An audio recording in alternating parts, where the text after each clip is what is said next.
काढा जेणे पिडा वारेल,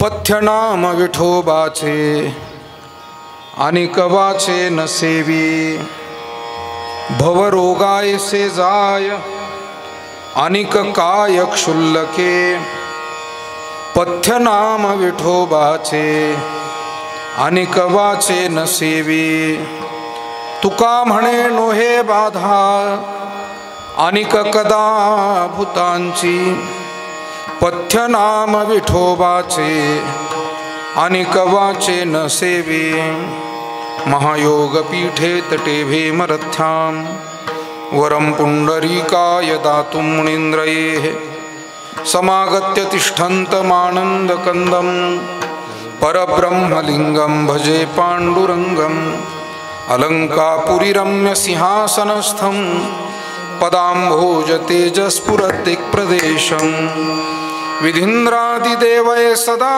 स्तूयमानं, समाधिस्थमूर्तिं भजे ज्ञानदेवं, नमो सद्गुरु तुकया ज्ञानदीपा, नमो सद्गुरु सच्चिदानन्दरूपा, नमो सद्गुरु भक्तकल्याणमूर्ति, नमो सद्गुरु भास्करा पूर्णकीर्ति, तपोज्ञान वैराग्य भक्ति स्वरूपं, सदालंकृतं साधु संन्यासयोगं, मुखे यस्य वेदांत शास्त्रार्थनीतिं, नमो नारायण गिरिं ब्रह्मस्वरूपं, मस्तक हे पायावरे, मस्तक हे पायावरे, मस्तक हे पायावरे, मस्तक हे पायावरे, या वार करे संताचा, वार करे संताचा, या वार करे संताचा, या वार करे संताचा, वार करे संताचा, वार करे, मस्तक माझे पायावरे, मस्तक माझे पायावरे, या वार करे संताचा, या वार करे संताचा, हे मस्तक माझे पायावरे, मस्तक माझे पायावरे, या वार करे संताचा, या वार करे संताचा.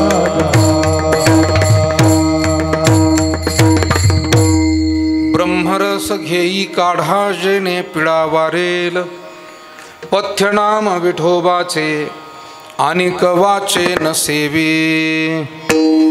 संत श्रेष्ठ जगदवंदनीय जगद्गुरु श्री तुकाराम महाराज यांचा 4 चरणांचा हा महत्त्वपूर्ण अशा स्वरूपाचा अभंग कीर्तन सेवेसाठी निवडलाय.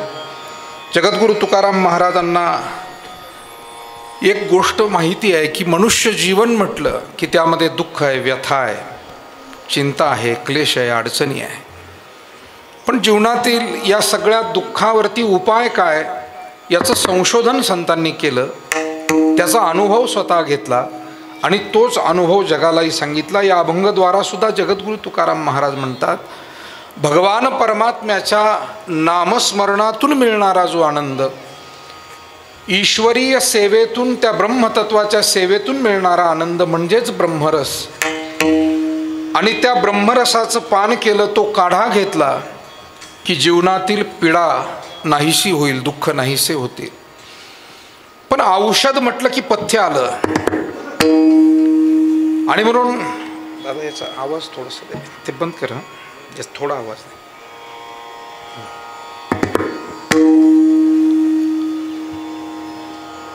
पथ्य हे आलं, औषध म्हटलं की पथ्याशिवाय नाही. आणि म्हणून आयुर्वेद शास्त्रामध्ये जे चालतं त्या आजारी माणसाला त्याला पथ्य म्हणतात, आणि जे चालत नाही त्याला कुपथ्य किंवा अपथ्य म्हणतात. आपण बहुधा बोलताना उलट करतो, जे खायचं नाही त्याला आपण पथ्य म्हणतो, नाही, जे खायचंय ते पथ्य. आणि म्हणून इथे महाराजांनी कसं म्हटलं पहा, पथ्य नाम विठोबाचे आणि कवाचे न सेवी. भगवन नामस्मरण हे स्वीकारा आणि वाचेला बाकीच्या गोष्टींचा छंद लागू देऊ नका, म्हणजे हा ब्रह्मरस आपल्याला लागू पडेल. मग कोणता फायदा त्याच्यातून होईल? महाराज म्हणतात भवरोगा ऐसे जाय. जन्म मृत्यूरूप ज्याला भवदुःख म्हणतात, संसार दुःख म्हणतात, तेही समूळ नाहीसं होईल. मग साधारण दुःख जातील यात नवल नाही. अनिक काय क्षुल्लके. आणि पंचमहाभूतात्मक असलेलं शरीर आणि ही पंचमहाभूत त्यातून होणारी जी पीडा आहे, महाराज म्हणतात तुका म्हणे नो हे बाधा. अनेक कदा भूतांची विठाला विठाला.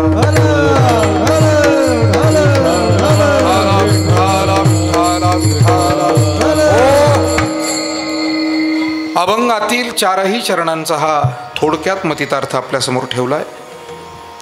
संकल्पित वेळेमध्ये काही सेवा या अभंगाच्या माध्यमातून आपल्याला भगवंताच्या संतांच्या चरणी समर्पित करायची आहे.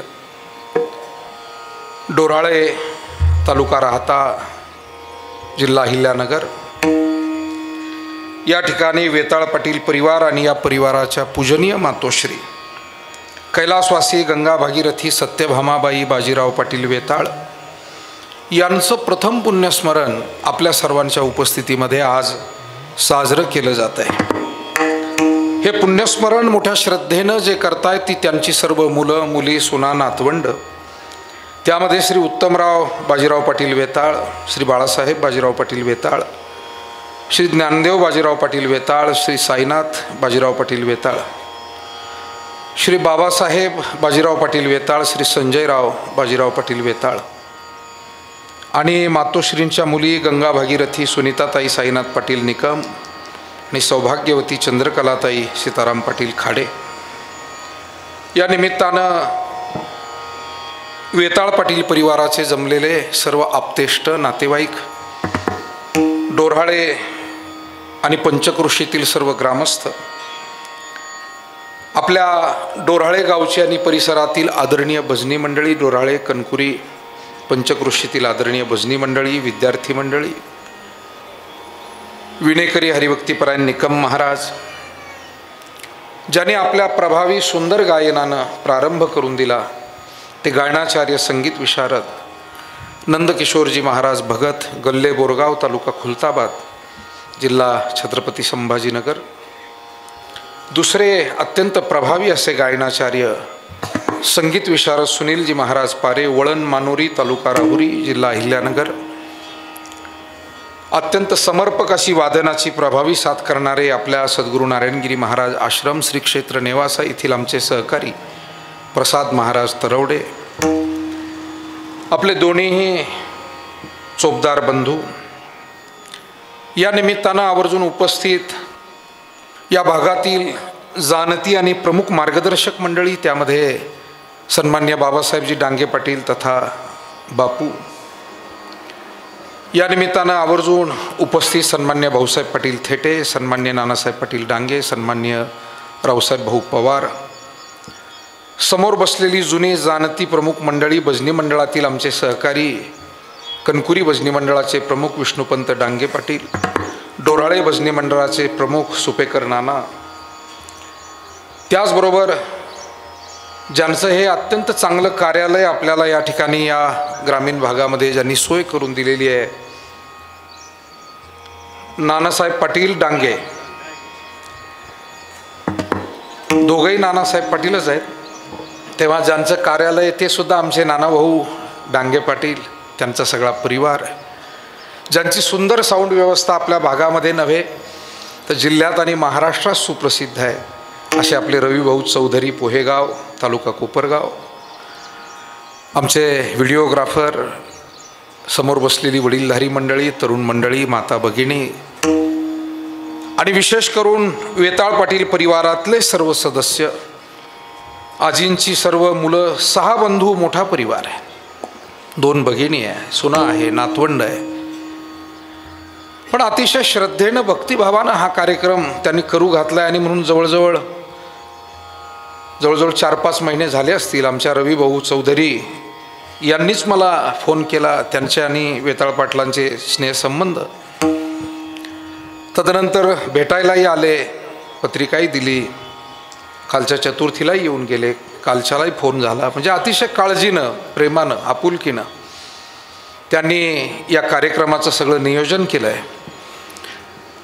आणि नानासाहेब पाटील डांगे यांनी तर ही भव्य सोय केलेलीच आहे. यापूर्वी अनेक कार्यक्रमांना आलो, विशेष करून सन्मान्य बापू या ठिकाणी बसलेले आहेत, बाबासाहेब पाटील डांगे, संचालक गणेश सहकारी साखर कारखाना, त्यांच्या मातोश्रींचं पुण्यस्मरण याच कार्यालयामध्ये आपण केलं. तेव्हा खूप चांगली सोय झालेली. आपले सरपंच सन्माननीय भाऊसाहेबजी डांगे पाटील सर हेही उपस्थित झाले, त्यांनाही धन्यवाद देतो. आणि आपण सर्वजण मिळून आज मातोश्रींना ही आदरांजली, श्रद्धांजली अर्पण करतोय. या मातोश्रींच्या बाबतीमध्ये आपण सर्वजण जाणता की कैलासवासी बाजीराव पाटील वेताळ यांना जाऊन मी आल्याबरोबर विचारलं तर जवळजवळ 30 वर्षापेक्षा अधिक काळ होऊन गेला, 30-32 वर्ष झाली. म्हणजे या मुलांची जबाबदारी समर्थपणानं मातोश्री सत्यभामाबाई यांनी सांभाळली, यांना मार्गदर्शन केलं आणि आपापलं जीवन जगण्यासाठी विविध क्षेत्रामध्ये चांगलं काम करण्यासाठी त्यांना संस्कार दिले, बळ दिलं, पाठबळ दिलं.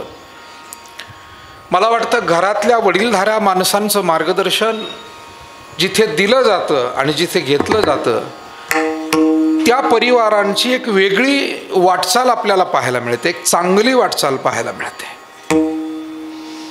म्हणून भाग्यवान असतात ती तरुण पिढी की ज्यांना वडीलधाऱ्यांकडून मार्गदर्शन मिळतं, आणि भाग्यवान असतात ते मायबाप की ज्यांना मार्गदर्शन घेणारे, त्या विचारानं चालणारे मुलं बाळं मिळतात. कारण शेवटी जसं औषध देणारा डॉक्टर हुशार असावा तसं औषध घेणारा पेशंट सुद्धा धोरणी असावा. दोन्हीचा मेळ जमला तर आजार बरा होतो.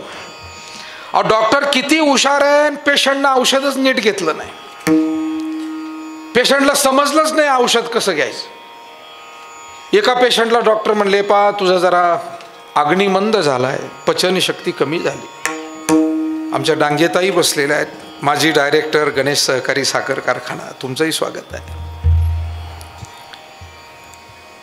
डॉक्टर म्हणाले, पा तुझं मी ॲनालिसिस केलंय आणि अंदाज असा आला की तुझं अग्निमांद्य झालंय, अपचन तुला होत आहे, म्हणून तू हलकं खात जा.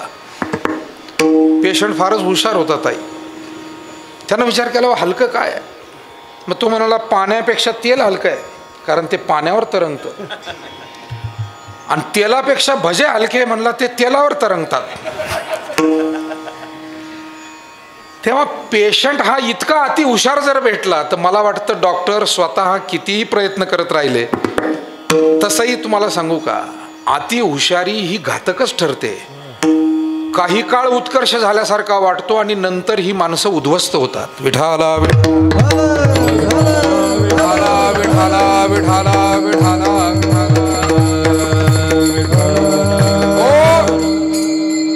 हुशार कुणाला म्हणायचं? ज्याला स्वतःलाही समजतं आणि जो आपल्यापेक्षा जगातल्याही लोकांना समजतं असं मानतो, त्याला कोण काय म्हणायचं? हुशार. पण ज्याला थोडंफार समजतं पण आपल्यापेक्षा कोणालाच जास्त समजत नाही असं ज्याला वाटतं त्याला म्हणायचं अतिहुशार. म्हणून ही व्याख्या आज घेऊन जा. अतिहुशाराची व्याख्या काय? की आपल्यापेक्षा कोणालाच काही समजत नाही. मग तो बापाला जुमानत नाही, आईला नाही, चुलत्याला नाही, आजी नाही, आजोबा नाही, काका, मामा, मावशी, आत्या, गुरु, सद्गुरु, संत, महात्मे, शिक्षक कोणाला जुमानत नाही. म्हणून मायबाप हो, दुर्योधन काही अडाणी नव्हता पण अतिहुशार होता, जुमानत नव्हता ना कोणाला. बाकी काय तो काही मंदबुद्धीचा होता, बाकी काय त्याला काही एवढं समजत नव्हतं, असं थोडं समजत होतं पण त्याच्या समजुतीमध्ये व्यापकपणा नव्हता जो पांडवांच्या होता. धर्मराज, भीमदादा, अर्जुन, नकुल, सहदेव, बसा भागवत पाटील बसा,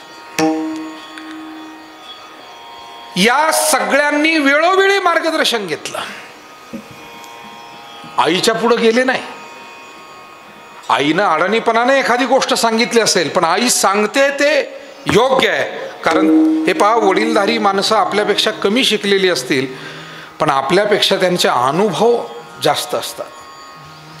आणि कधी कधी पुस्तकापेक्षा अनुभवातून मिळालेलं ज्ञान हे सुद्धा फार श्रेष्ठ असतं. म्हणजे एका मुलाला नोकरी लागली, सरकारी ऑफिसामध्ये, कचेरीमध्ये नोकरी लागली आणि चांगली नोकरी करू लागला. 4-6 महिने झाले, जायचा आनंदानं, जायचा आनंदानं, यायचा. पण एकदा तो असा जरा दुःखी दिसला. 4-2 दिवस झाले ती आई पाहत होती, आपला पोरगा बोलत नाही जास्त, काही टेन्शनमध्ये दिसतो. म्हातारीनं विचारलं, बाबा काय झालं रे, जरा तू 2-4 दिवस झाले जेवणाकडे लक्ष नाही, नीट झोपत नाही, मोकळा असा बोलतही नाही, काय झालं? तो म्हणला, बाई आता तुला सांगून काय उपयोग आहे, ऑफिसातली कामं, तिथल्या अडचणी, तुला काय कळतं? म्हातारीनं एकच गोष्ट सांगितली, म्हणाले, मला काही कळत नाही बाळा, पण तुझा हा जो जीवनातला आनंद आहे, तुझी जी सुखाची झोप आहे, असं काही ते जीवनातलं संपून जाईल, सुखाची झोप उडून जाईल, असं कोणतंच काम करू नको.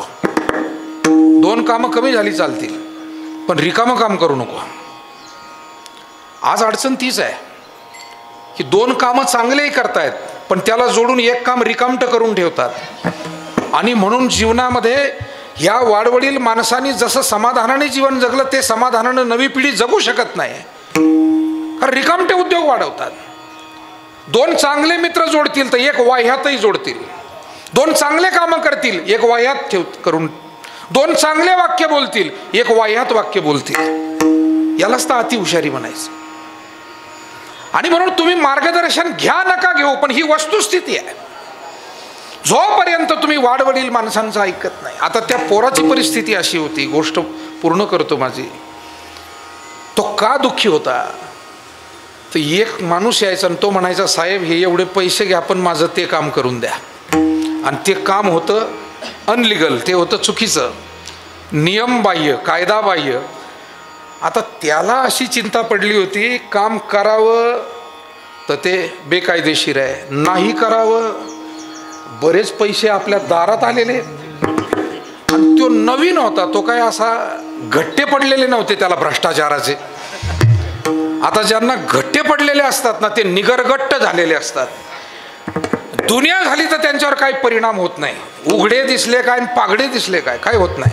विठाला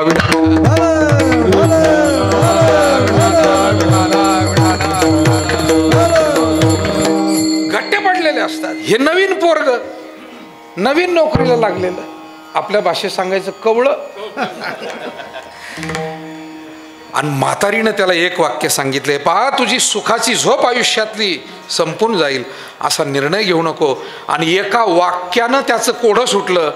तो ऑफिसात गेला आणि सांगितलं, साहेब तुमचे पैसे मला नसले चालतील, पण मी मात्र चुकीचं काम करणार नाही. मला एवढंच म्हणायचं.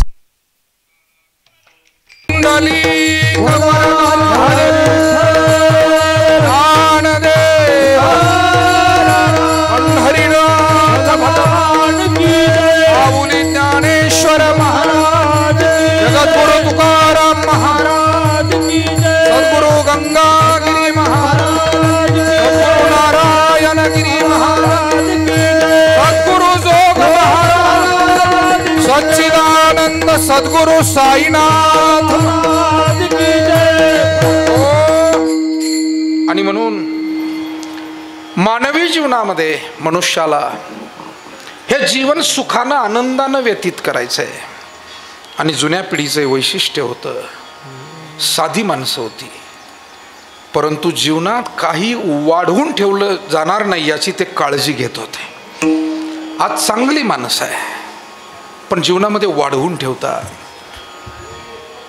हे पहा, विनंती एवढीच आहे, चप्पल बूट पायातले काढून इकडे या बरं का. माझी तुम्हाला अगदी पाया पडून विनंती आहे, कोणीही चप्पल बूट घालून या व्यासपीठाकडे येऊ नका. कारण आम्हाला तुमची लात लागली तर लागू द्या, आम्ही काय तेवढे किमतीचे नाही आहे. पण इथला हा टाळ, हा विणा आणि हा मृदंग माऊलींनी तुकोबारायांनी दिलेला आहे, त्याचं पावित्र्य राखणं आपलं काम आहे. त्याला पाय लागू देऊ नका. तुमच्या चप्पल बुटात थोडे काढणार आहे दादा हो. इथं हे आपण आजीबाईंचा फोटो मांडलाय, काय तुमच्या चपलान बुटा, म्हणजे प्रत्येक कार्यक्रम काय लग्न साखरपुडा असतो का? श्राद्धाचा कार्यक्रम आहे.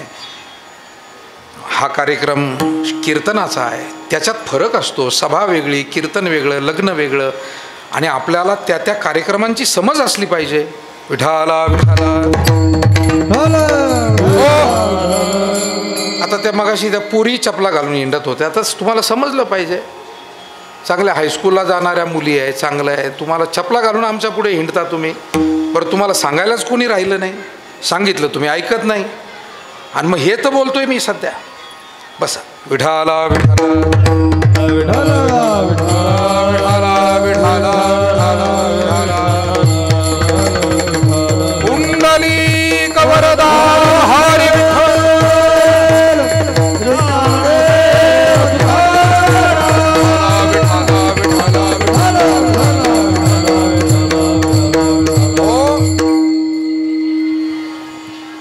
मला वाटतं या मातोश्रींचं जे श्राद्ध आहे, मी त्यांच्याविषयी जे आल्यानंतर इथल्या मान्यवरांकडून समजून घेतलं. साधं जीवन होतं, कष्टाळू होत्या, धार्मिक प्रवृत्ती होती, परंतु आपल्या मुलालेकरांना चांगलं शिकवणं, चांगल्या मार्गाला लावणं ही काळजी त्यांनी आयुष्यामध्ये घेतली. आणि म्हणून आज हे सहाही भाऊ श्रद्धेनं, भक्तिभावानं आपल्या आईचं हे पुण्यस्मरण घालतायत. बहिणी आहे, सुना या घरातल्या आहे, नातवंड आहे, आणि हे सगळं करत असताना त्यांच्या कृतीमध्ये भाव दिसतोय. आपल्या कृतीमध्ये भाव असणं फार महत्त्वाचं आहे. आम्ही सगळेजण हे भजन म्हणतोय, पण आमच्या त्या भजनात भाव नसेल ना. अंतरची घेतो गोडी पाहे गोडी भावाची, पाहे गोडी भावाची, पाहे गोडी भावाची. अंतरची घेतो गोडी पाहे गोडी भावाची, पाहे गोडी भावाची, पाहे गोडी भावाची. परमात्मा सुद्धा आमचं अंतकरणच पाहतो, आमचा भाव पाहतो. म्हणून भजनात भाव. ज्ञानेश्वरी पारायण करायचं, पण तिथे भाव, प्रेम. तीर्थयात्रा करायची, वारी करायची, भाव, श्रद्धा. देवदर्शन करायचं, श्रद्धा, भाव, प्रेम. नाही तर देवासमोर गेल्यावरही जर आपलं लक्ष कॅमेऱ्याकडेच असलं, माझा फोटो घेतो का नाही, माझा फोटो घेतो का नाही. काही साईबाबांच्या पुढे जातात तरी लक्ष कॅमेरामनकडेच, आहे माझा घे, माझा. ते कॅमेरावाले सुद्धा हसत असतील. अरे बाबा, मग आमच्याकडेच काय सारखा पाहतो, जरा बाबाकडे पहा, जरा पांडुरंगाकडे पहा. आणि म्हणून आमची क्रिया, तुमची आणि माझी ही क्रिया कधी कधी योग्य वेळी अयोग्य भाव आपल्या मनात असतो. मला वाटतं साधं पाहुण्यांशी भेटताना 2च मिनिटाचं बोला, पण अत्यंत प्रेमानं बोला. थोडंसं त्यांच्याकडे लक्ष देऊन बोला. नाही तर इकडून फोन येतोच आहे, तिकडून जोडीदार हाका मारतोच आहे, आणि मग तेवढ्यात गडबडीत आपण म्हणायचं कसं काय चाललं तुमचं. तो सांगायला लागतो की बरं चाललंय, तेवढ्यात हा निघतो. पण काय माणसं ही, बरं मला सांगाय खोटं आहे का, आजच्या युगामध्ये हेच चाललेलं आहे. जुनी माणसं भेटली की आत्मीयतेनं बोलायची. आज बहीण भाऊ जरी दिवाळीच्या सणाला भेटले तरी यांचं व्हॉट्सअप चालून त्यांचं इंस्टाग्राम चालू, कोणाचं कोणाकडे लक्ष नाही. कोणाच्या भावना, सुख, दुःख, प्रेम, गोष्टी समजून घ्यायला कोणी तयार नाही.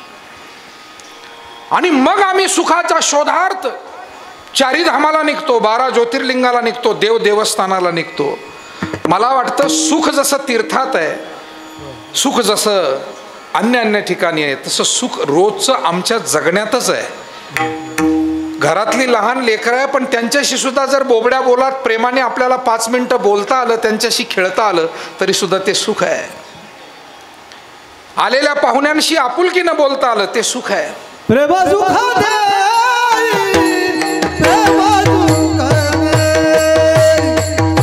प्रेम सुख दे,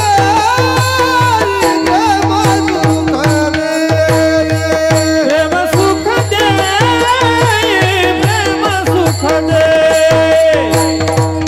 प्रेम सुख दे, प्रेम सुख दे, प्रेम सुख दे, प्रेम सुख दे.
जिव्हाळा आपुलकी व्यवहारातच लागते असं नाही. संत महात्मे म्हणाले, देवा तुझ्या भक्तीमध्ये सुद्धा हे प्रेम श्रद्धा आपुलकी भाव नसेल तर आमची भक्ती व्यर्थ आहे ना. म्हणून प्रेम सुख देई, प्रेम सुख देई, थोडा ऐकू द्या. प्रेमा विण नाही समाधान. देवा प्रेम द्या. मज भाव प्रेम देई प्रीती, नाटाचा अभंग आहे. मज भाव प्रेम देई प्रीती, गुणनाम वर्णावया स्तुती, विघ्ना सोडवुनी हाती, विनंती माझी परिसावी हे. तुकोबाराय म्हणाले, देवा धन संपत्ती मागणारे तुला अनेक भक्त भेटतील, पण भाव भक्ती प्रेम मागणारा मी एक परंपरेचा वारकरी आहे, मला दुसरं काही नको आहे. आणि म्हणून मानवी जीवनामध्ये या जुन्या पिढीनं काय जपलं असेल, मातोश्री सत्यभामाबाई असतील, कैलासवासी बाजीराव पाटील, ती सगळी जुनी पिढी किंवा इथे बसलेली वाडवडील माणसं, यांनी भावकीतलं प्रेम, गावकीतलं प्रेम, नात्यातलं प्रेम.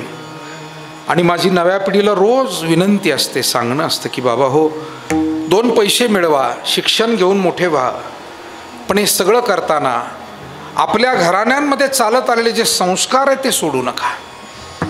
मार्ग चुकला की पुढे सगळा अंधारच आहे, ध्यानात ठेवा. जोपर्यंत तुम्ही योग्य मार्गाने आहात, संस्कारयुक्त जीवन जगताय, आपल्या वाडवडिलाला खाली मान घालावी लागणार नाही असं जीवन जगताय, तोपर्यंत तुम्ही तुमचं कुटुंब सगळे सुखी आहे. जीवन फार सुंदर आहे, पण छोट्याशा माया मोहापायी जीवनाची राख रांगोळी झालेली आज आपण पाहतो. आणि म्हणून या जुन्या पिढीला निरोप देताना आम्हाला त्यांच्याकडून काही घ्यायचंय. या माय माऊल्यांनी, या जुन्या आपल्या आजी आजोबा आई वडील या सगळ्यांनी जीवनात खस्ता खाल्ल्या, कष्ट घेतले, परंतु सन्मार्ग सोडला नाही, सद्विचार सोडला नाही, नीती सोडली नाही. अनीतीचा मार्ग या पिढीला कधीच आवडला नाही. आणि मला वाटतं आज फार लवकर लोभ निर्माण होतो माणसाला, मला कळत नाही. काल परवा मी बातम्या ऐकत होतो, एक जणाचे पैसे बुडाले. आता शिर्डी परिसरात पैसे बुडाले हे काय मी नवीन सांगायला पाहिजे का? एक जणाचे बुडाले, ते टेलिव्हिजनवाला त्याची मुलाखत घेत होता की बाबा किती पैसे बुडाले, म्हणे माझे जवळजवळ 10 लाख रुपये होते. का बरं याच्यात गुंतवले तू, तुला काही कमी आहे का, पगार किती आहे तुला? तो सरकारी नोकरीला, तो म्हणे मला 1 लाख रुपये पगार, जवळजवळ 1 लाख आहे, 85-90 हजार म्हणजे 1 लाखाच्या आसपास. अरे मग एवढा पगार आहे तुला, तरी तुझा लोभ नाही? म्हणे मला जरा वाटलं की चांगले मिळतात, दुप्पट मिळतात, असं होतंय. मला खरंच खेद वाटतो, खंत वाटते. दर आठवड्याला कंपन्या बुडवत आहेत समाजाला, आणि आपण बातम्या ऐकतो, कारण आता हे तंत्रज्ञानाचं युग आहे, माहिती प्रसार या सगळ्या गोष्टी भराभर पोचतात. त्यामुळे देशाच्या कोणत्या कोपऱ्याला किंवा जगाच्या कोणत्या कोपऱ्याला जरी काही फ्रॉड झाला, काही चुकीचं झालं, तर ते सगळ्यांपर्यंत पोचतं. मी स्वतः बातम्या जेव्हा ऐकतो, मला 8-15 दिवसाला कळतं की अमक्या भागात अमके असे लोक बुडाले, अशा बातम्या. तरी माणसं शहाणी होत नाही, आपल्या लेकराबाळाच्या तोंडातलं चोराच्या हातात नेऊन देतात. आपल्या मायबापानं पंढरपूरला पैसे जायला मागितले तर 1000 रुपये द्यायला आपले हात थरथर कापतात, आणि चोराच्या हातात 10 लाख आपण देतो, आणि पुन्हा म्हणतो आम्ही शहाणे. आता कोण शहाणं म्हणाल यांना? अरे यांच्यासारखे बावळट हे आहेत. विठाला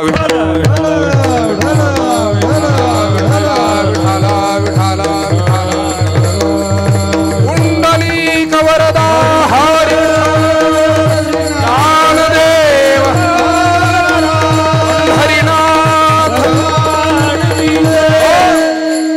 सावध व्हा मायबापांनो, सावध व्हा बंधू भगिनींनो. या जगामध्ये जग जसं जसं प्रगत होत आहे, जगाची प्रगती फक्त शिक्षण, आरोग्य, दळणवळण, तंत्रज्ञान एवढ्यासाठीच नाही आहे.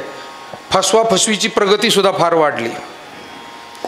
जशी चांगली प्रगती होते तशी अधोगती त्याच्यासोबत येते.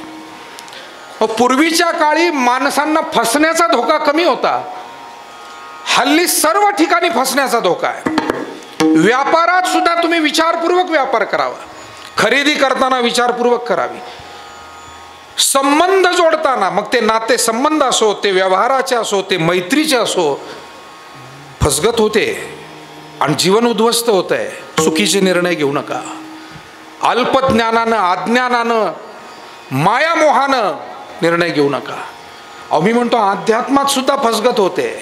म्हणून माझ्यासारखा बुवा महाराज किती बोलला इथे 2 तास, तरी या 2 तासानंतर तो बाकीचे 22 तास काय करतो याच्याकडे लक्ष द्या.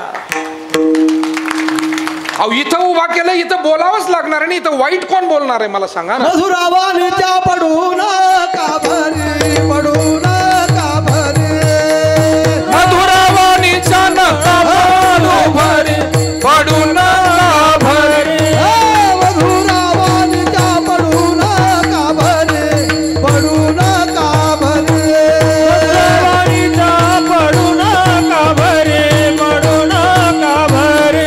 दाल यमपुरी, दाल यमपुरी भोगावया, दाल यमपुरी, दाल यमपुरी भोगावया. मधुरावाणीच्या नका पडू भरी, जाल यमपुरी भोगावया. पोपटासारखे लुटू लुटू लुटू लुटू बोलणारी माणसं, प्रवचनकार, कीर्तनकार, व्याख्यानकार, नेते, अभिनेते, पुढारी अनेक जण आहे. पण प्रत्येकाच्या शब्दाला भाळून उपयोग नाही. त्याचा कार्यकर्तृत्व, स्वभाव, संस्कार हाही महत्वाचा आहे. आणि म्हणून आजची पिढी शिकलेली आहे, पण समजूतदारपणा कमी आहे, समज कमी आहे त्या कोणत्याही गोष्टीला समजून घेण्याची. मी म्हणतो एखादा वडीलधारा माणूस तुम्हाला रागवून बोलत असेल, पण त्या रागावण्यात आपलं कल्याण आहे हे समजलं पाहिजे. याला समजूतदारपणा म्हणतात.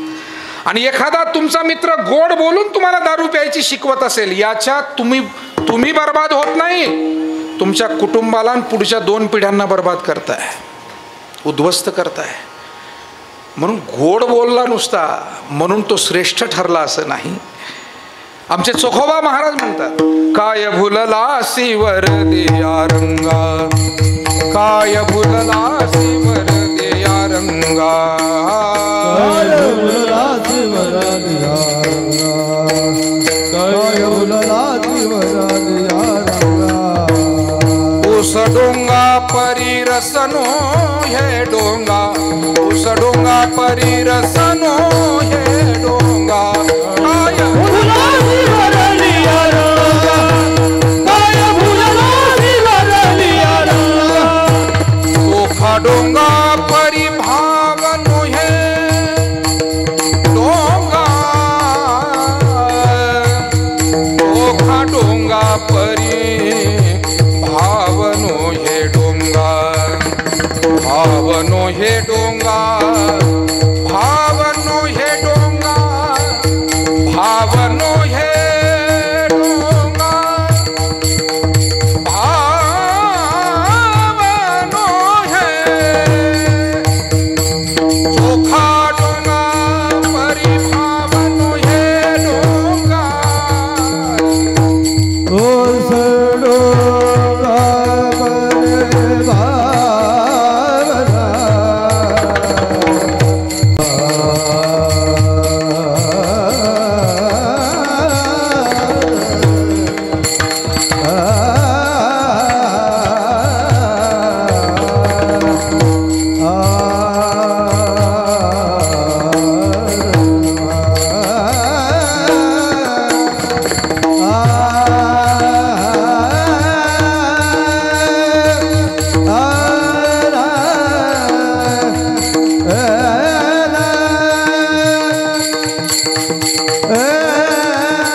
गुणीजनांसाठी आपण त्यांचं कौतुक केलं पाहिजे.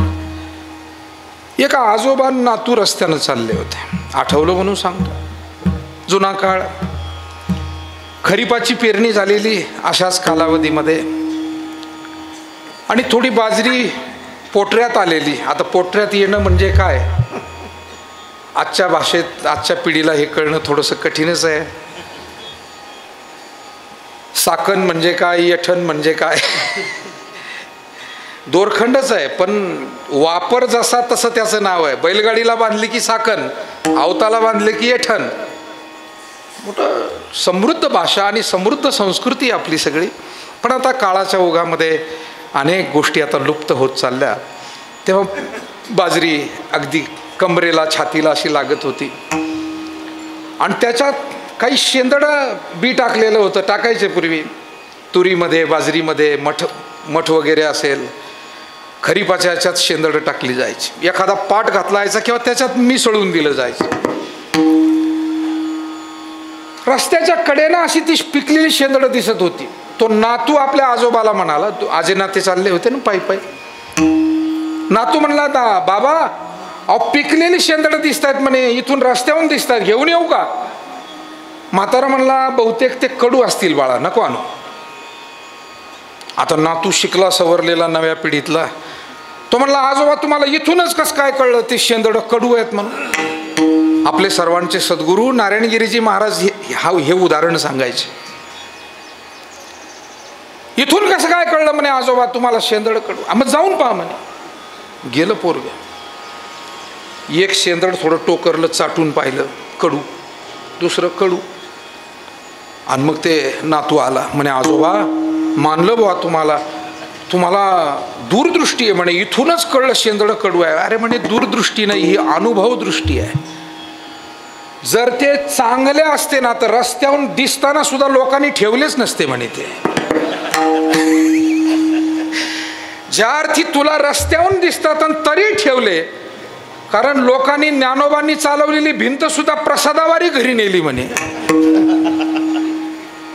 मागे एक बुवा कोण वैजापूरला आला होता म्हणे, काय शंकराची भक्ती सांगतो.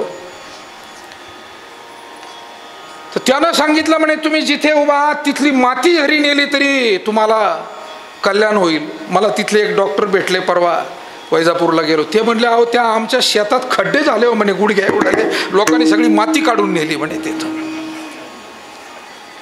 अरे आमच्या मायबाप संतांनी आम्हाला एवढा चांगला परमार्थ शिकवला, सद्विचार दिले. आज 700 वर्षापासून हा महाराष्ट्र माऊलींच्या, तुकोबाराय आणि संतांच्या विचारानं चालतो.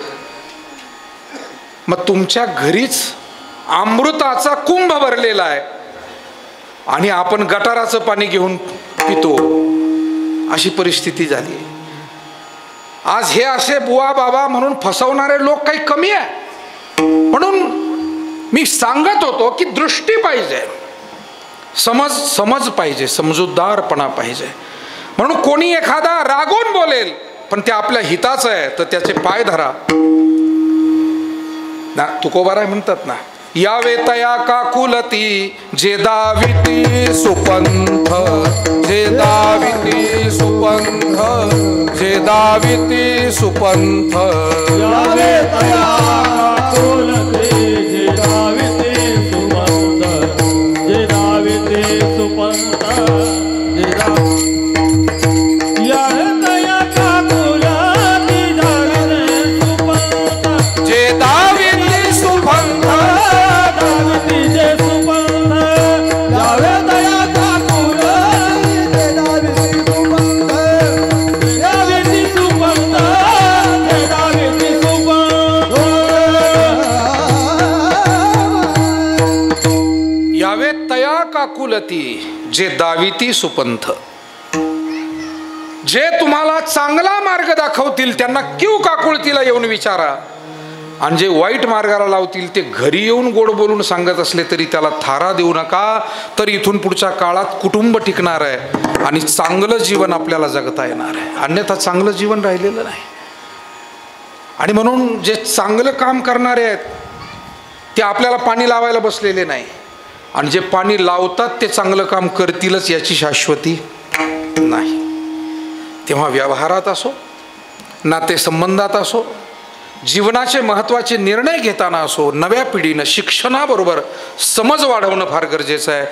कारण मी फिरतोय मायबाप हो, आणि समस्या वाढत चाललेल्या आहे, समस्या वाढत चालल्या. परवा बापूंना मी बोलत बसलो, त्यांनी नाशिकच्या एका वकिलाचं सांगितलं. म्हणाले 1000च्या वर घटस्फोट वर्षभरात होत आहेत. सकाळीच मी आमच्या एका नातेवाईकांचा फोन आला काही निमित्तानं. तुम्ही म्हटलं बाबा बरेच दिवस झाले तुम्ही भेटले नाही. मग त्यांनी सांगितलं की महाराज ते मुलाच्या घटस्फोटाचं चालू आहे, त्या व्यापात मी आहे. काय करावं, काय करावं. आणि म्हणून ही जी माणसं आहे ना, या सत्यभामाबाई आणि ही जी पिढी आहे इथे बसलेल्या, या ज्या माझ्या आया बहिणी आहे, यांनी जीवनात सुख पाहिलं, दुःख पाहिलं, कष्ट पाहिले, गरिबी पाहिली, अडचणी पाहिल्या. पण या लोकांनी एकमेकाची साथ सोडली नाही, नीती सोडली नाही, संस्कार सोडला नाही. नव्या पिढीला नव्या तंत्रज्ञानाच्या युगात जगताना जर आपले हे जुने जीवन मूल्य जपता आले तरच जीवन सुखाचं आहे, नाही तर जीवनाचा काही उपयोग नाही. तुमचं शिक्षण कामाचं नाही, तुमच्याजवळची संपत्ती, पॅकेज, आमकन दमकन, व्यापारन, तुमचं काय राजकारण, तुमची पदन काय चुलीत घालायची ती सगळी. विठाला विठाला विठाला विठाला विठाला विठाला कुंडलिक वरदा हरी विठ्ठल तुकाराम पंढरीनाथ विठाला विठाला विठाला. आणि म्हणून जगद्गुरु तुकाराम महाराजांना माहिती होतं की जीवन हे व्यथेने भरलेलं आहे, पीडा आहे, दुःख आहे, कष्ट आहे. आणि हे दुःख, कष्ट, व्यथा, पीडा जर मिटवायच्या असतील तर त्याला भक्तीचाच आपल्याला आधार पाहिजे. काही समस्या मायबाप हो काळजी घेऊन आपण सोडू शकतो, पण तुम्ही आणि मी, आपण सगळे सामान्य माणसं आहोत. सगळ्या समस्या आपल्या हातात नाही आहे. काही पूर्व प्रारब्ध ज्याचं त्याचं असतं. बघा तुम्ही एखाद्याला पुढे आणण्याचा प्रयत्न अनेक घरातले लोक करतात, पण जर प्रारब्ध नसेल तर त्याला ते सन्मार्गावर आणू शकत नाही. मी अशी उदाहरणं पाहिलेली आहे की एका माणसाला सन्मार्गावर आणण्यासाठी 100 नातेवाईक त्याच्या मागे धडपड करतात. कोण समजून सांगतो, कोण त्याला आर्थिक आधार देतो, कोण त्याला ऑफिसातलं काम करून देतो, कोण त्याच्या घरातल्या समस्या. पण जर त्याचं प्रारब्ध चांगलं नसेल आणि विचार चांगले नसतील ना, 100 लोक त्याच्या मागे लागून सुद्धा त्याला सन्मार्गावर आणू शकलेले नाहीत. आणि याचा अनुभव इथे बसलेल्या अनेक जाणत्या माझ्या मायबापांनी घेतलेला आहे. बसा ना, बसा बसा ना दादा, बसा ना. तुम्ही धावपळ करू नका ना दादा, तुम्हालाही विनंती, पाया पडतो तुमच्या मी, मला डिस्टर्ब करू नका. बसा बसा, नाही चालणार. विठाला विठाला विठाला. हो हो, हे पहा, हे तुमचं निमित्त आहे, तुम्ही मला कीर्तनाला बोलावलं, पण मी माझं काही विचार घेऊन फिरतोय. मी काय तुम्ही काय द्यावं, मी काय घ्यावं यासाठी फिरणारा माणूस नाही. सगळ्यांची उद्दिष्ट सारखीच नसतात. मी काही तळमळीनं बोलू पाहतोय. माझ्या या नव्या पिढीसाठी माझी कळकळ सातत्यानं रोज चाललेली असते. ही अशी लहान लहान, मी सुद्धा शेतकऱ्याची, गोरगरिबाची 100-125 मुलं सांभाळतो. धडपड एवढ्यासाठी आहे की आपल्याला एक चांगली पिढी निर्माण करायची आहे. विठाला विठाला.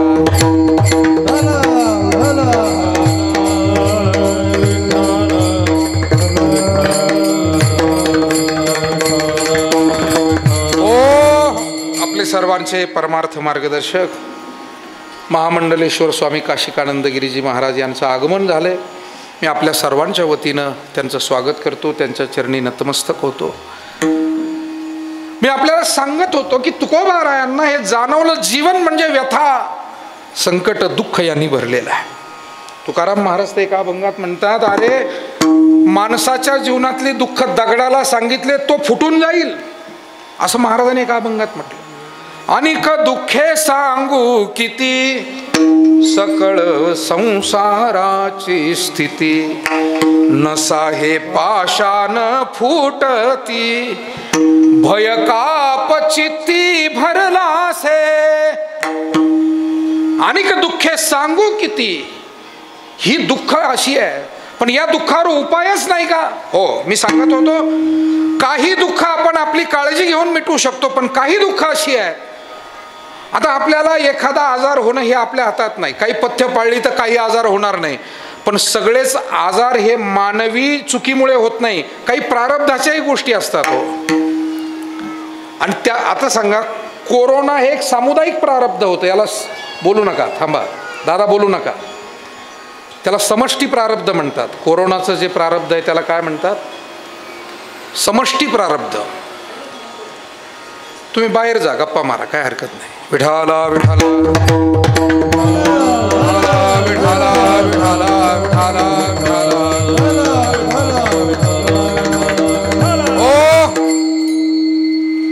व्यक्तीचं एक व्यक्तिगत प्रारब्ध असतं की व्यक्तिपुरतं होणारं दुःख, आणि कधी कधी समुदायाच्याच वाट्याला काही दुःख येतं. एखादा महापूर येणं, एखादा दुष्काळ पडणं, खूप अतिवृष्टी होऊन समाजाला त्रास होणं, भूकंप होणं, वादळ येणं, याला समष्टी प्रारब्धामध्ये हे सगळं सांगितलेलं आहे अध्यात्मामध्ये. मला वाटतं कोरोनाचं संकट हे समष्टी प्रारब्ध होतं.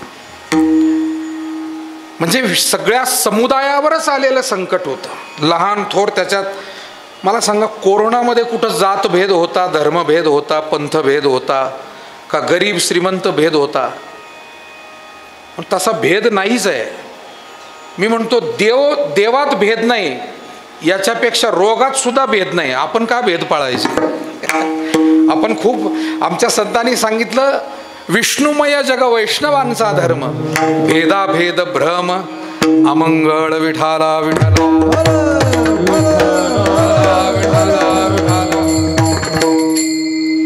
सर्व प्रश्न आपण आपल्या स्वतःच्या बुद्धिमत्तेवर सोडवू शकत नाही. मग तिथे आपल्याला मानसिक आधाराची गरज असते, पुण्यबळाची, भावबळाची गरज असते. आणि ते आमच्या जीवनात पुण्यबळ जर निर्माण करायचं आहे, अंतःकरणामध्ये मनोबल निर्माण करायचं आहे, तर त्याच्यासाठी व्यवहारामध्ये कुठे औषध नाही. मला वाटतं एखादा शरीरानं थकला तर त्याला आपल्याकडे वेगवेगळे औषधं दिले जातात, टॉनिक दिलं जातं, औषधं दिले जातात की त्याच्या शरीरात थोडी तरतरी यावी. पण एखादा मनाने खचला, जा बरं, माझी विनंतीच आहे, एखाद्या डॉक्टर महाशयाकडे जा आणि म्हणा, आम्ही मनाने खचलो आणि एक गोळी द्या. आहे काय गोळी? पण आमच्या संत महात्म्यांकडे त्याचं औषध आहे. हेची भवरोगाचे औषध, जन्म जरा तुटे व्याध, हे भवरोगाचं औषध आहे. मानवी जीवनात तुम्ही आणि मी कधी कधी जर मनानं उदास झालो, खचलो, तर त्याला मनोबल वाढवण्यासाठी आणि आपल्या जीवनात पुण्यबळ वाढवण्यासाठी काय करावं? महाराज म्हणले, ब्रह्मरसाचा काढा घ्यावा. अभंगाचं पहिलं चरण. ब्रह्मरस घेई काढा, ब्रह्मरस घेई काढा, ब्रह्मरस घेई काढा, ब्रह्मरस घेई काढा, ब्रह्मरस घेई काढा, ब्रह्मरस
पिडा वारेल.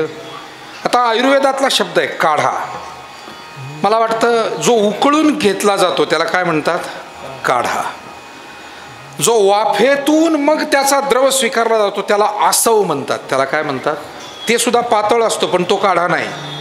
त्याला काय म्हणतात? आसव. हे सगळे आयुर्वेद शास्त्रातले शब्द आहेत. जे जाळून भुकटी करून घेतलं जातं त्याला भस्म म्हणतात. काही औषधं बाबांना माझ्याही पेक्षा त्यामध्ये जास्त माहिती आहे. भस्म दिले जातात, काही भस्म रूपातले औषध आहे. काही दळून कुटून घेतले जातात त्याला भुकटी म्हणतात, नाही का? आणि काही त्याचा द्रव काढला जातो पिळून त्याला रस म्हणतात. काय म्हणतात? एखाद्या पानांचा ठेसून जो पिळला जातो त्याला काय म्हणायचं? म्हणून रस वेगळा, काढा वेगळा, आसव वेगळं, भस्म वेगळा, भुकटी वेगळी.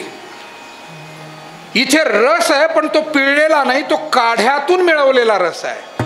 मला वाटतं जीवनात सुख प्राप्त करायचं असेल तर अगोदर उकळावं लागतं. काढाच का म्हटलं इथं? तर तप्त झाल्याशिवाय, काहीतरी चटके सोसल्याशिवाय जीवनात सुखाचे दिवस पाहायला मिळत नाही. देरे हरील खाटल्यावरी असं या जुन्या पिढीला सुद्धा जीवनात काही मिळालेलं नाही. आज या 6 भावांना उभं करताना या मायबापांना, बाजीराव पाटलांना, सत्यभामाबाईंना कष्ट झाले. आज हेही मुलं, जी 6 मुलं आहेत ते आपल्या पिढीला घडवताना कष्ट करतायत. आणि म्हणून नेहमी पुढच्यानं मागच्या विषयी कृतज्ञ राहणं ही आपली संस्कृती आहे. पुढे जाणारानं मागच्याकडे वळून पाहणं आणि त्या आधारावर मी जगतो आहे याचं भान ठेवणं. मग मागे वळून पाहताना आपल्यावर देवाचे उपकार आहे, ग्रंथाचे उपकार आहे, संताचे आहे, आजी आजोबा, आई वडील, चुलते काके, सगळ्या कुटुंबाचे उपकार आपल्यावरती आहे, सगळ्या नातेवाईकांचे आहे. सर्व जाती धर्मातल्या समाजाचं सुद्धा आपल्याला सहकार्य मिळालेलं असतं. आपण काही एकट्यानं जीवन जगतोय का? अनेकांचा हातभार आपल्या जीवनासाठी उपयोगी पडतो. मला वाटतं निसर्गाचे आपल्यावर उपकार आहे, पशुपक्ष्यांचे आपल्यावर उपकार आहे. आणि म्हणून या उपकारांची जाणीव ठेवून कृतज्ञ भावनेनं ज्या परमात्म्यानं आम्हाला हे जीवन दिलं आणि जो परमात्माच आम्हाला सुख प्रदान करू शकतो त्या परमात्म्याचं भजन करणं.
दान तयाचे करीन चिंतन जगत जीवन नारायण गायीन गुण तयाचे जो या विवरेच्या तिरी कट धरोनिया करी पाऊले समची साजरी अंतरी धरोनी राहीन. परमात्म्याचं भजन करावं, त्या भजनातून त्याचं पूजन करावं, त्या पूजनातून त्याचं चिंतन करावं, त्या चिंतनातून सेवा करावी, त्या सेवेतून जो आनंद मिळेल त्या ईश्वरीय तत्वापासून मिळालेला आनंद म्हणून त्याला ब्रह्मरस म्हणायचं. पण मायबाप हो, भजन, चिंतन, सेवा आणि सत्कर्म, पुण्यकर्म याच्यासाठी सुद्धा कष्ट पडतात. बरं, कष्टाशिवाय काही नाही. आता वारीला जाऊन आलेले वारकरी त्रास सहनच करावा लागतो ना. थोडासा पाऊस आहे, ऊन आहे, वारा आहे, थोडी तहानभुकेची वेळ आहे. आता वारीतही काही जण म्हणतात आज फोडणी काय जमली नाही बुवा. आता आपण का हॉटेलात जेवायला आलो का वारीला आलो, दोन्हीत फरक आहे ना. पण त्याला असं वाटतं आपण हॉटेलातच आलोय पार्टी करायला, तिथं फोडणीचा विचार कशाला पाहिजे. आणि मला वाटतं खरे वारकरी आपल्यासारखे जे तो विचार करतच नाही सुखत. कारण तिथलं जे सुख भोगायचं आहे ते सेवेचं सुख भोगायचं आहे. निसर्गात गेलो आपण, तर निसर्गाच्या दर्शनाचं सुख असतं ना, प्रत्येक ठिकाणी एक वेगळं सुख आहे. नातेवाईकांना भेटलो त्यांच्या भेटीचं सुख असतं. तसं परमेश्वराच्या मार्गाला निघालो की तिथं भजनाचं, चिंतनाचं, ध्यानाचं आणि त्याच्या सेवेचं सुख. पण त्यासाठी कष्ट पडतात, थोडासा संयम ठेवावा लागतो. आता पारायणाला बसायचं, 7 दिवस जर पारायणाला बसायचं तर 7,000 लोकसंख्येच्या गावात 70 माणसं निघत नाही. मी थोडं जबाबदारीनं बोलतो. 7,000 लोकसंख्येची गावं आहे, पण 7 दिवस आपल्याकडून होईल असं वाटतच नाही बऱ्याच जणाला. ते म्हणतात आता आपल्याला असं हिंडावं फिरावं लागत आणि आपलं काय खरं आहे. कोण म्हणतं आपल्याला बसणंच होत नाही, कोण म्हणतं उठणंच होत नाही, नाना तरा. आणि म्हणून हल्ली लोक कीर्तन ऐकायला येत आहेत पण पारायणाला कमी बसतात. मला असं वाटतं नुसतं कीर्तन ऐकणं हा परमार्थ नाही आहे वारकरी संप्रदायाचा. काकड आरती, हरिपाठ, पारायण, अन्नदान, भजन, कीर्तन, आईवडिलांची सेवा, आलेल्या अतिथीची सेवा, मुक्या प्राण्याची सेवा, शेजाऱ्याशी शेजार धर्मानं वागणं, भावकीचा धर्म, गावकीचा धर्म, नात्यातला धर्म, हे सगळ्या संस्कार पाळणं. नाही तर कंबर बांधलं कीर्तन करायला लागला म्हणे आता मला मी झालो संत, मी झालो महात्मा. अहो एवढ्यानं जनता जनार्दन साधं भोळं असतं ते म्हणेल संत तुम्हाला, पण संतांच्या नजरेत आपण संत ठरू का? परमेश्वराच्या नजरेत संत ठरू का? आमची बाकीच्यांशी वागतानाची जी भावना आहे ती सद्भावना पाहिजे ना. आणि म्हणून तापावं लागतं, उकळावं लागतं, कष्ट सोसावे लागतात. कष्टाशिवाय काही नाही. एखाद्या गुरुची सेवा करायची म्हटलं ना तरी तनुमनु जीवे चरणाशी लागावे, अगरवता करावे दास्य. तिथे अहंभाव टाकावा लागतो, गर्व टाकावा लागतो. अगर्वता शब्द किती महत्वाचा. गर्वरहित होऊन आणि तन मन धनानं अर्पण होऊन ती सेवा. नाही तर काय झालं, एक गुरुजी त्यांच्याकडे काही शिष्य आणि 2 शिष्य जे होते ते जरा चढाओढ करायचे. हा म्हणायचा मी जास्त सेवा करतो, दुसरा म्हणायचा मी. त्यांचे कधी वाद व्हायचे. गुरुजीनं काय केलं, म्हणाले हे पहा तुम्हाला मी वाटून देतो काम. सकाळी तू स्वयंपाक केला, संध्याकाळी तू करायचा. आज तू कपडे धुतले, उद्या त्यांना धुवायचे. हातपाय दाबायला सुद्धा तू डावं अंग, तू उजवं अंग, सगळ्याच वाटण्या करून दिल्या. आता झालं असं, एक जण गेला गावाला आणि हा एक जण होता तो आपला करीत होता. 2-4 दिवस तो गावाला गेला आणि गुरुजी रात्रीच्या वेळी बाहेर लघुशंकेला गेले. पाऊस चालू होता, पाय घसरला ओट्यावर पडले. थोडंसं त्यांना त्या उजव्या बाजूला लागलं. योगायोगा असा का तो उजवी बाजू ज्याच्या वाट्याला होती ना हातपाय दाबायला, तोच घरी गेलेला होता. ते गुरुजी मध्ये आले आणि त्यात शिष्याला आवाज दिला, ए बाळा, अरे उठ रे दादा, अरे मला लागलं. त्यानं पडल्या पडल्या विचारलं, गुरुजी कोणत्या अंगाला लागलं? अरे म्हणे कोणत्या अंगाला काय, माझ्या अंगाला लागलं हे महत्वाचं आहे. नाही नाही नाही, कोणत्या अंगाला लागलं? म्हणे उजव्या हाताला, उजव्या अंगाला लागलंय. म्हणे मग ती हद्द माझी नाही आहे. मला वाटतं पोलीस स्टेशन तसेच करतात कधी कधी. माणसं मारतात आणि हे म्हणतात आमची हद्द नाही. आता काय हद्द झाली? विठाला मी म्हणतो गुन्हा नोंदवायला तुम्ही हद्दीचा विचार करा, पण तुमच्या डोळ्यासमोर जर काही सुखदुःख झालं, काही अपघात झाला, त्यावेळेला मदत पहिली करा. सामान्य माणूस तुम्ही आम्ही असो की पोलीस असो, मदतीसाठी काय हद्द असते काय? मदतीला सरहद्द नाही आहे. स्वार्थाला सरहद्दी आहे, सगळ्या सेवेला सरहद्द नाही आहे. विठाला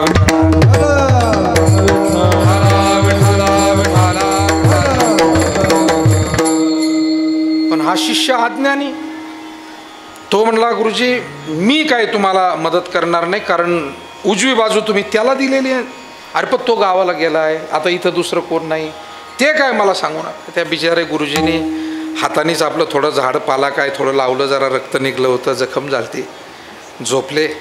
2-4 दिवसानं ते उजव्या बाजूवाला आला बुवा गावाला गेलेला. तो गुरुजी म्हणले अरे काय तुला कळतं, 8-8 दिवस जातो घरी राहतो, मी पडलो हे नेमकं लागलं हाताला. आणि ते दुसरा पोरगा तो म्हणला की ही माझी बाजू नाही आहे, उजवी बाजू त्याला दिलेली आहे. देताना तर तो उजवीकडे घातला, मला डावीकडे घातलं. आता मी कशाला काय औषध उपचार करील? बरंच काय उरकलं म्हणे त्याने मला. तो म्हणला असं म्हणला तो, असं म्हणला तो. आणि घेतली ना काठी आता. तो म्हणला त्याची बाजू कस काय चांगली राहते ती पाहतोच मी.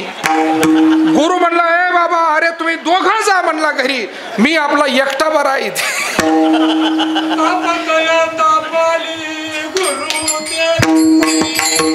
हो महाराज, जाऊ आता आपल्याला समारोपाकडे आता ते ऐकू येणार नाही. तापत्रय तापली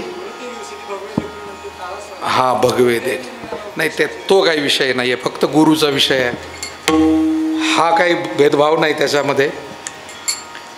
मला एवढंच म्हणायचं आहे, गुरु हा कोणी असतो ना, वारकरी पण गुरु आहे ना.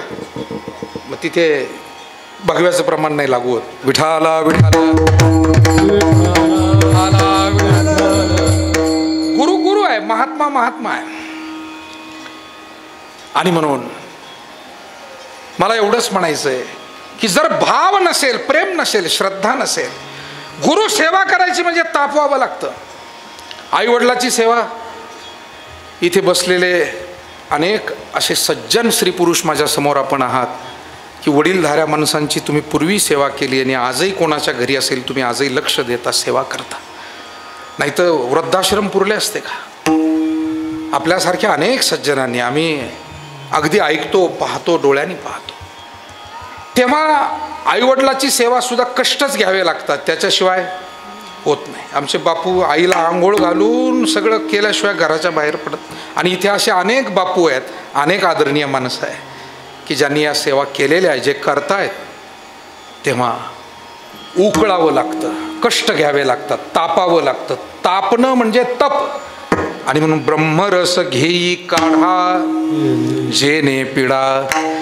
तुम्हाला जर जीवनातल्या पिढा वारायच्या असतील, हे पहा असं आहे, तुम्हाला आजार बरा करायचा आहे तर थोडा त्रास इंजेक्शनचा घ्यावा लागतो. म्हणजे थोडा त्रास घेतल्याशिवाय मोठा त्रास बरा होत नाही.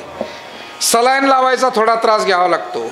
कडू औषध, कडू काढा किंवा कडू गोळी खाण्याचा थोडासा त्रास घ्यावाच लागतो आणि मग मोठा त्रास कमी होतो. हा नियमच आहे.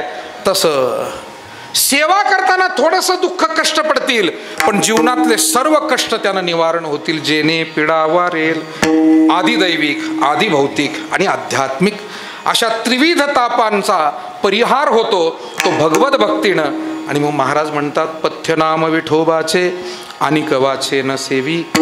पथ्य त्याला काय आहे, मी सुरुवातीला म्हणून गेलो. पथ्य त्याला म्हणतात जे आजारी माणसाला चालतं, आणि कुपथ्य किंवा अपथ्य त्याला म्हणतात जे चालत नाही. जसं फनफनून ज्याला ताप आला त्याला तुम्ही पथ्य म्हणून, मग तो आपल्याकडे हे असतं ताप कमी. मला ती वनस्पती आता आठवेना, तुळशीसारखंच दुसरं आणखी काय असतं, पुदिना. तर त्याचा काढा जर दिला तर ताप काय होतो, कमी होतो. पण जर ताप आलेल्या व्यक्तीला जर का तुम्ही दूध दिलं तर नाही, तो ताप वाढतो, आजार वाढतो. म्हणजे फनफनून ताप आलेल्या व्यक्तीसाठी दूध हे अपथ्य आहे आणि त्या पानांचा रस हा काय आहे, त्याच्यासाठी पथ्य आहे. तसं जीवनामध्ये संसार दुःख जर आपल्याला कमी करायचं असेल तर भगवंताचं नामस्मरण हे पथ्य आहे. पथ्य नाम विठोबाचे. आणि बाकीची वाह्यात चर्चा हे अपथ्य आहे. आणि कवाचे नसे, त्यातून काय होईल, भवरोगाय से जाय आणि काय क्षुल्लके.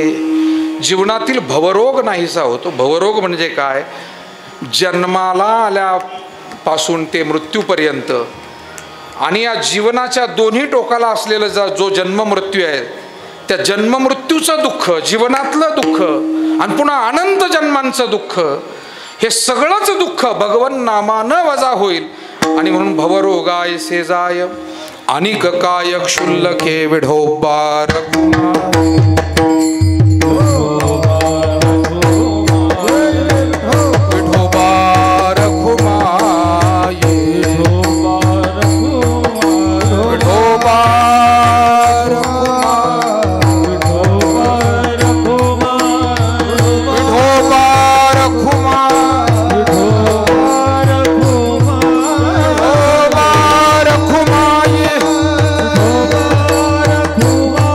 विठोबा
ठिकाणी आपण ही सेवा भगवान पांडुरंगाच्या साईनाथांच्या सद्गुरूंच्या चरणी अर्पण करूया.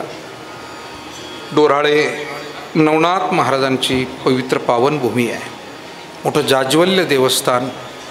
आणि या पावनभूमीमध्ये आज वेताळ पाटील परिवार यांच्या वतीनं कैलासवासी मातोश्री गंगा भागीरथी सत्यभामाबाई बाजीराव पाटील वेताळ यांचं प्रथम पुण्यस्मरण संपन्न केलं. आईसाहेबांचे सर्व मुलं श्री उत्तमराव बाजीराव पाटील वेताळ, श्री बाळासाहेब बाजीराव पाटील वेताळ, श्री ज्ञानदेव बाजीराव पाटील वेताळ, श्री साईनाथ बाजीराव पाटील वेताळ, श्री बाबासाहेब बाजीराव पाटील वेताळ, श्री संजयराव बाजीराव पाटील वेताळ. मुली गंगा भागीरथी सुनीताताई साईनाथ पाटील निकम, सौभाग्यवती चंद्रकलाताई सीताराम पाटील खाडे. या घरातल्या सर्व सुना नातवंड, वेताळ पाटील परिवाराचे सर्व जमलेले आदरणीय आपण आप्तेष्ट नातेवाईक, वडीलधारी मंडळी, तरुण मंडळी, माता भगिनी, या भागातले सर्व प्रमुख मंडळी, मार्गदर्शक मंडळी आपण उपस्थित आहात. भजनी मंडळातील आमचे सगळे आदरणीय सहकारी आहेत, विद्यार्थी मंडळी आहे आणि गुणीजन मंडळी ही सुद्धा आपल्याला फार मान्यवर अशा स्वरूपाची लाभलेली आज. कारण वेताळ पाटलांनी आमचे रविभाऊ चौधरी यांना त्यांनी स्वतः भेटून रविभाऊंनाही सांगितलं, चांगली मंडळी बोलवा आणि आपल्याला कार्यक्रम चांगला करायचा. मी प्रारंभीसुद्धा बोलून गेलो की या मंडळींचं कार्य करताना हा भाव दिसून येतो, श्रद्धा दिसून येते, तळमळ दिसून येते.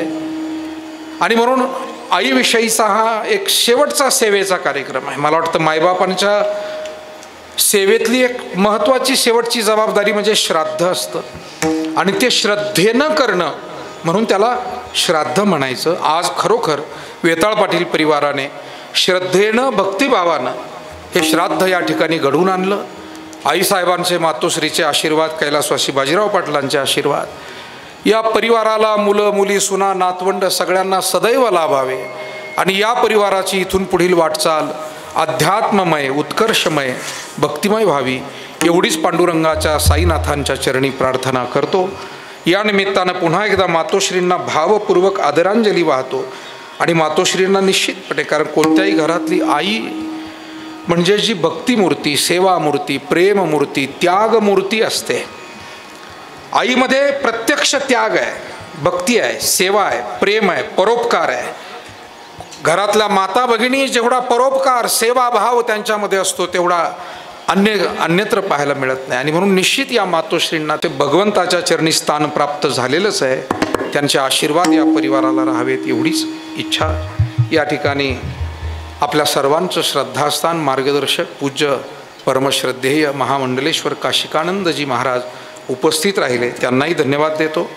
या भागामध्ये नेहमीच वारकरी संप्रदायाच्या सेवेला, परमार्थाला सेवा बळ देण्याचं काम आपलं डोराळं गाव असेल, कणकुरी असेल, नांदुरखी, सगळी पंचक्रोशी फार भाविक आहे, धार्मिक आहे. आमच्यासुद्धा व्यक्तिगत सेवा कार्यामध्ये आपल्या सगळ्या मंडळींचं खूप मोलाचं, अविस्मरणीय, म्हणजे कधी आयुष्याच्या शेवटच्या क्षणापर्यंत विसरता येणार नाही अशा स्वरूपाचं योगदान आणि सहकार्य तुम्हा सर्वांकडून आम्हा सगळ्याच महाराज मंडळींना प्राप्त झालेलं आहे. आजही या भागातली मंडळी कोणतंही सेवा कार्य आलं की त्यात काही ना काही आपला वाटा उचलतात, त्याला बळ देतात.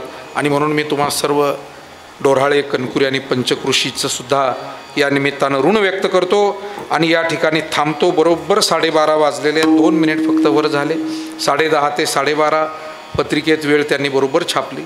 तसं आमच्या वेताळ पाटलांचं म्हणणं होतं की आपण 11ला सुरू करू, पण म्हटलं काय होतं आहे, सुरुवात करायला 11 जरी बरोबर वाटले तरी संपवायला मग 1 वाजतो आणि पाहुण्यांना मग ते खूप उशीर सगळा होतो.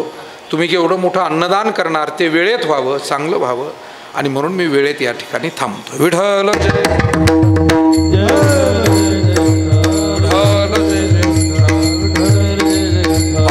बोलेले वेळे वापुरे तरी नाही विचारिला अधिकार मी आपला तुबा म्हणे ज्ञानेश्वरा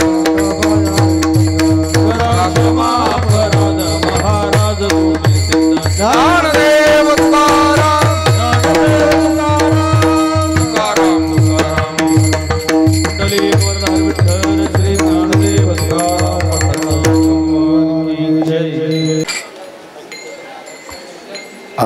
ठिकाणी कैलासवासी गंगा भागीरथी सत्यभामाबाई बाजीराव वेताळ यांचे प्रथम पुण्यस्मरण, त्यानिमित्तानं परमपूजनीय श्री हरिभक्तपरायण उद्धवजी महाराज मंडलिक यांचं या ठिकाणी अविस्मरणीय अशा प्रकारचं या ठिकाणी कीर्तन झालेलं आहे.